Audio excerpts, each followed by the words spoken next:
In this video, I'm going to give you a brief introduction to dictionaries. In Python, a dictionary is an object that stores items of data. Now, you've had some experience using other types of objects that store items of data. For example, you've used a list before, and a list is simply an object that stores items of data. But dictionaries are different from lists in a number of ways. One of the ways that dictionaries are different is that all of the items that are stored in a dictionary are divided into two parts. There is a key and a value.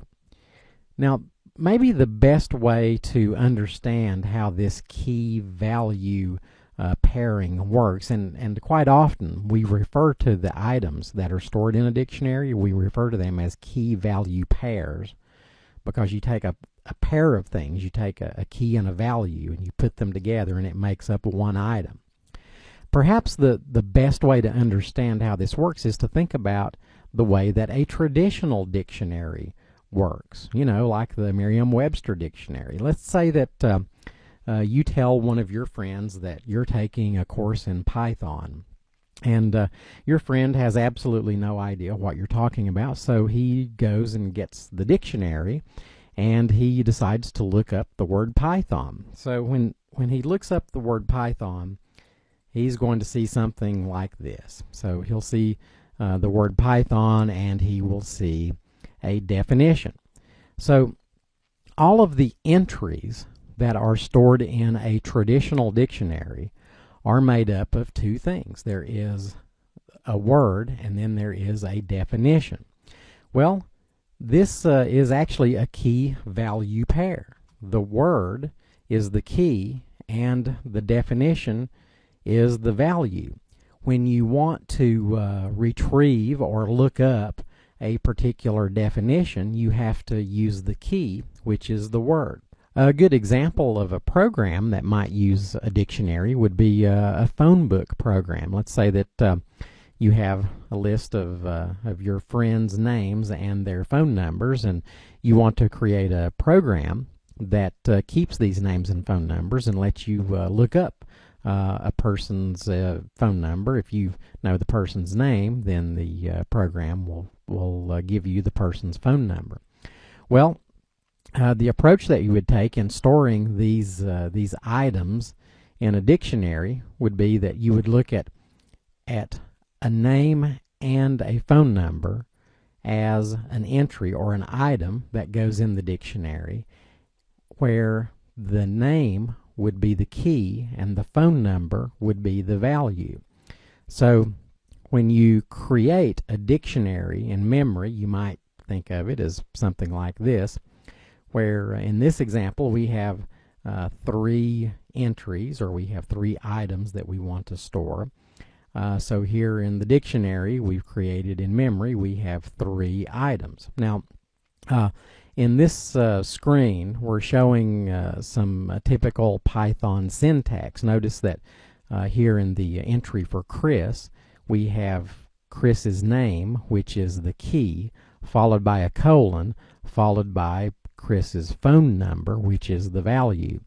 When you are typing the items for a dictionary in a Python program or in Python code, you always separate the key and the value with a colon. The key appears on the left side of the colon, and the value appears on the right side of the colon.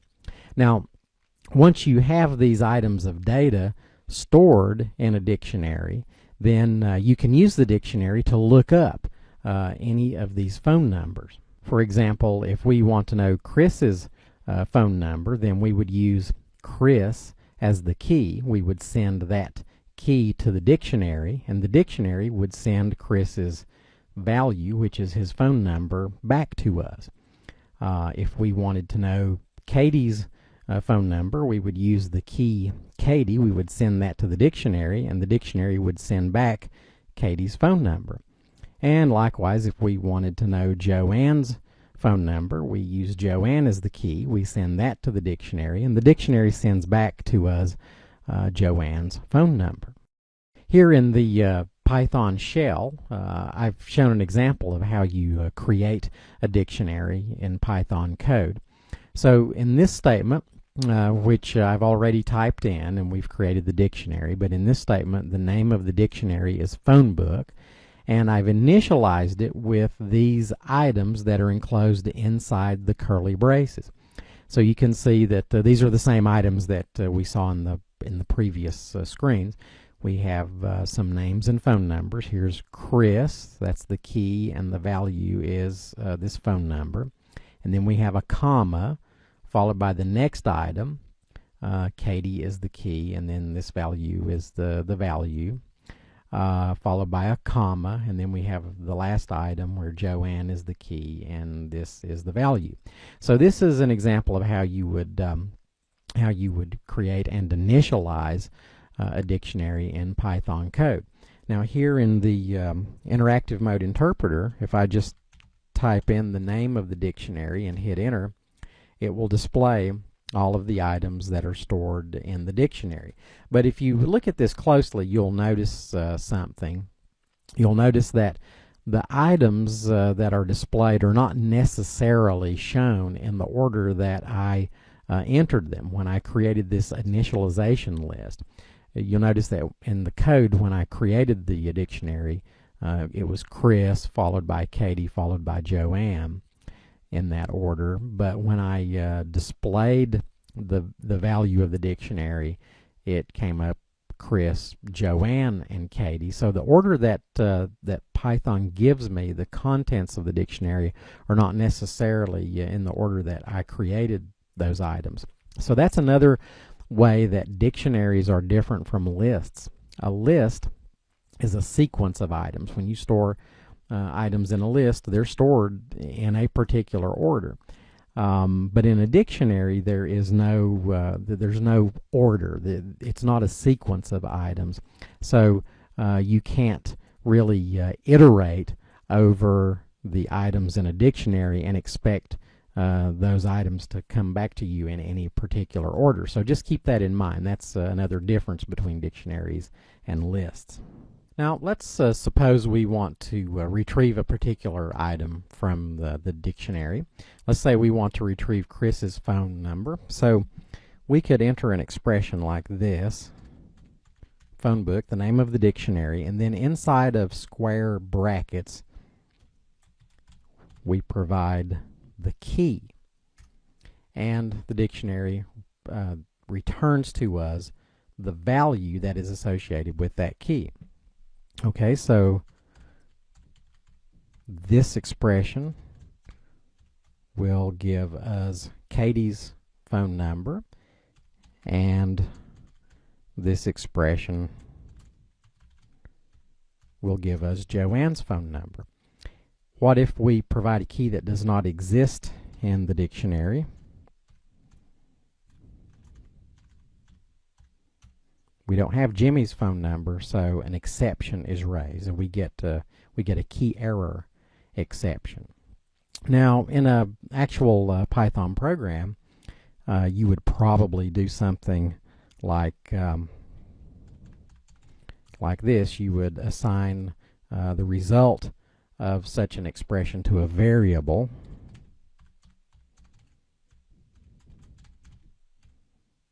Here we are, we're asking for,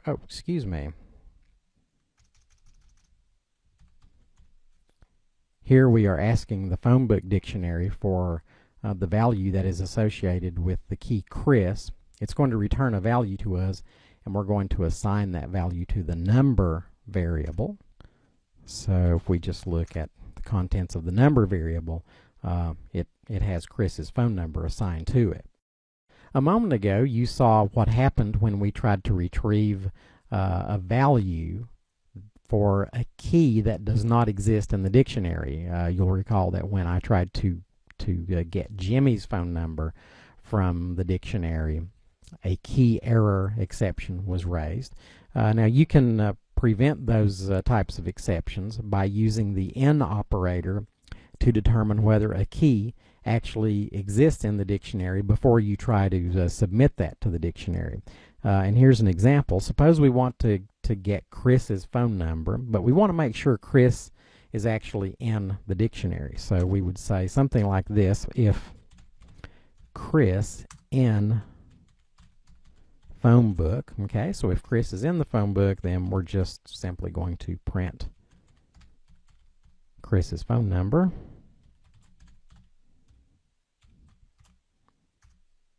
And since Chris is in the phone book, we display his phone number. You can also use the not in operator. Here's an example. If Jimmy not in phone book, if that's the case, we'll print an error message or a message indicating that Jimmy is not found. You can easily add new items to an existing dictionary. In some of the previous examples, we've looked for Jimmy in our phone book dictionary, and Jimmy's not there. So let's say that we decide we need to add Jimmy to the dictionary. So we could type a statement like this.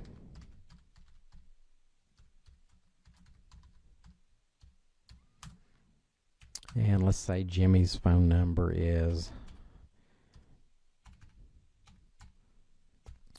Okay, so the statement that we just executed created a new entry, a new item, or a new element, if you will, in the phone book dictionary. And the new item has the key Jimmy and the value 5554444.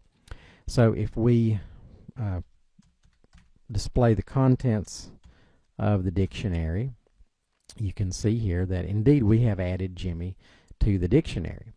Now, if we want to delete an item from the dictionary, then we simply use the delete statement, or the del statement, D-E-L. We type that in, followed by an expression like this,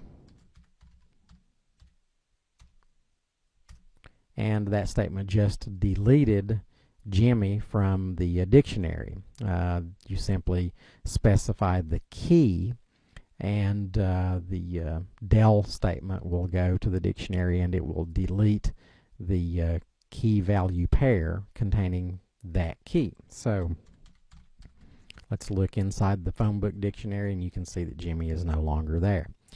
Okay, well, this video has given you a brief introduction to the basic things that you can do with the dictionaries.